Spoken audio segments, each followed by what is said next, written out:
All right, so the video notes that you are about to take and learn about are we're going to be looking at logarithmic graphs.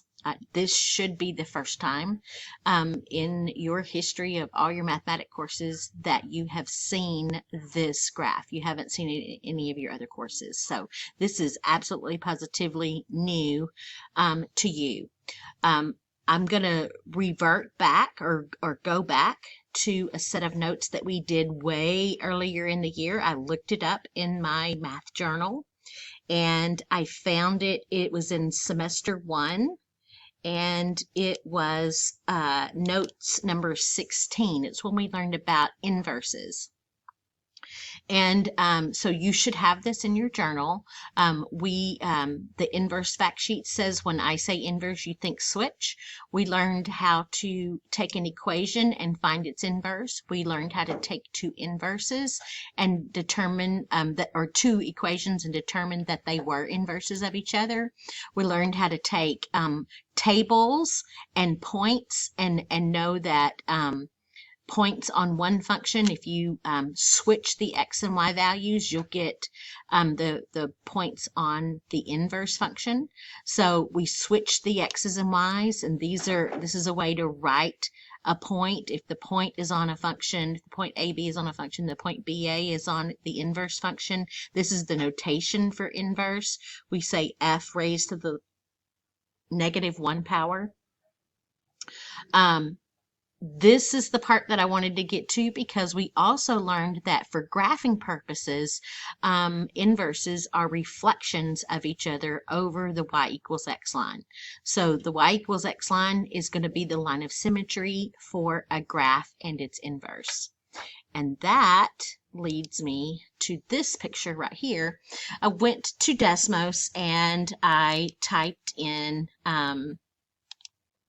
this graph right here, this y equals 2 raised to the x. You should recognize that as one of our parent graphs that we have learned about. And you should be able at this point to answer questions about domain and range, asymptotes, and end behavior. So on this page right here, this is a graph of that y equals 2 to the x. Go ahead and stop real quick and make sure that you can write all of that information down for this exponential graph: the domain, the range, the asymptote, and the end behavior. Okay, here are my answers. How did you do? The domain question is kind of a trick question. So for exponentials, it's always negative infinity to positive infinity. You can plug in any x value into the graph, into the equation, and calculate a y value. Range, you're not going to get any negative values, and you're not ever going to get 0. You're going to get very, very close to 0, but you're not ever going to touch it. The asymptote is the x-axis. The x-axis, that's the name of that line.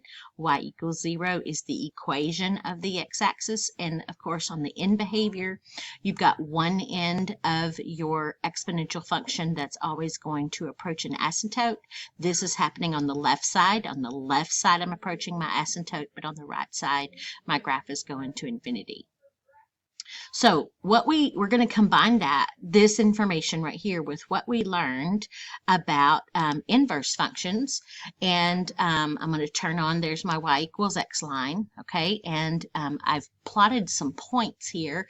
I don't know if you knew that you could do this, but if you type your equation on Desmos in as a y equals, you can create a table that will generate points for you. I did not enter those points. I just typed in the x value and it plugged the x value in for me. If you typed in as y equals, you have to type in the function or the equation into this y value right here.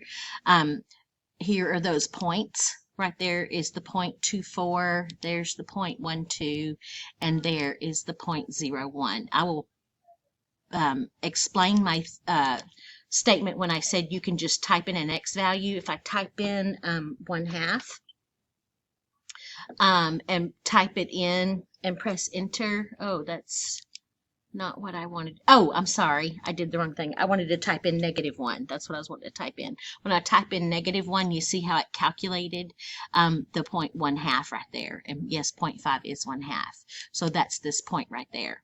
So that's what I mean by you can, you don't have to enter both the X and the Y values. You can just enter the X values and it'll plug it in right there and then tell you what the answer is. I picked these 3 points because those were the 3 points that we talked about, that you should be able to graph for just about any of your parent functions, those 3 points.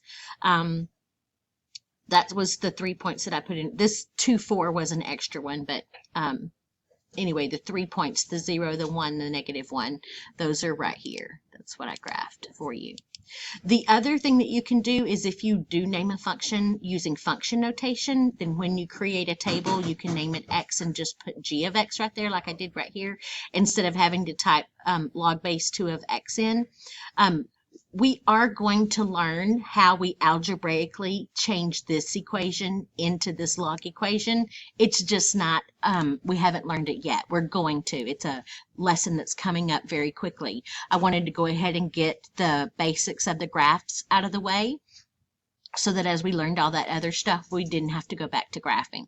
So we will learn how we do that. But right now, this is just known as, we say this is a log base 2 of X. That's how we read that. We plugged in those numbers. Have you noticed that when I plugged in 0 into this equation, I get a y value of 1, and when I plug in 1 into this equation, I get a y value of 0. Do you see how they're switched? Here I get 0, 1. Here I get 1, 0. Here I have 0, 1. Here I have 1, 0. Those are reflections of each other. What did we do? We switched the X and Y. I plugged in 1, 2, plugged in 1, got 2. That's this point right here, this point right here, a reflection across that Y equals X line. When I plug in 2, I get, it evaluates it and gives me a 1. So on this one up here, when I plugged in -1, I got 1/2. What do I need to plug in down here on this one if I want to get -1? I need to plug in 1/2. You plug in 1/2 and it gives you -1. It plotted it right there for me. And again, all of these, when I turn this on, you can see now that the log function is a reflection across the Y equals X line. That Y equals X line is the line of symmetry. You can see the switch on the X values and the Y values. You can see the points are switching. You can see the switching on the table. So hopefully after looking at this graph, these 2 graphs right here, you are remembering what we learned about inverses, and that we agree that exponentials and logs are inverses of each other.